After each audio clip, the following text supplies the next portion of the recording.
বাংলার অত্যন্ত জনপ্রিয় একটি রেসিপি কুচো চিংড়ি ভর্তা।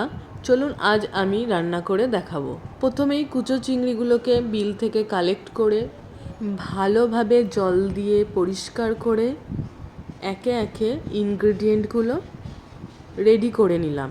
প্রথমেই কুচো চিংড়িগুলোকে নুন হলুদ মাখিয়ে রেখে দিলাম। তারপর একে একে পেঁয়াজ, রসুন, শুকনো লঙ্কা, কাঁচা লঙ্কা, সর্ষের তেল আর অল্প পরিমাণ কালো জিরে আর সাদা জিরে,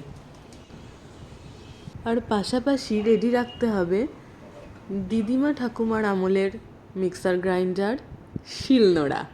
প্রথমেই আমি চিমনি চালু করে নিলাম। আমার গ্যাসটা একটু মেসি আছে, অ্যাভয়েড ইট, রান্নাটিতেই ফোকাস করি বরং। প্রথমেই কড়াই গরম করে নিয়ে তাতে সর্ষের তেল পরিমাণ মতো দিয়ে দেবেন। তারপর কালো জিরে আর অল্প গোটা সাদা জিরে ফোড়ন দিয়ে তাতে একে একে শুকনো লঙ্কা, পেঁয়াজ, রসুন এসব দিয়ে ভালো করে ভেজে নিতে হবে।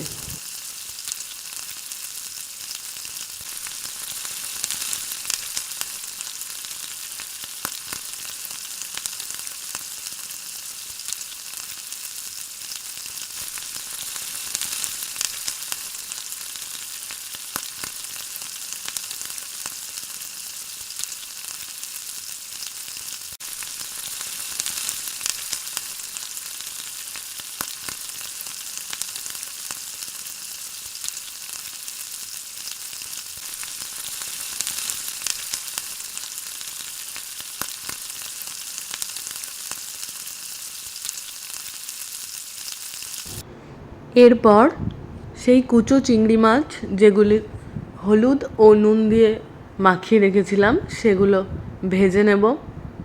খুব কড়া করেও ভাজবো না, আবার খুব কমও ভাজবো না।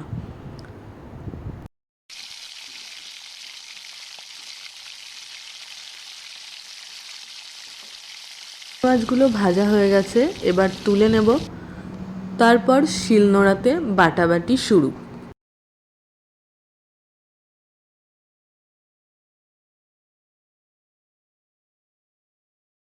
Let's go.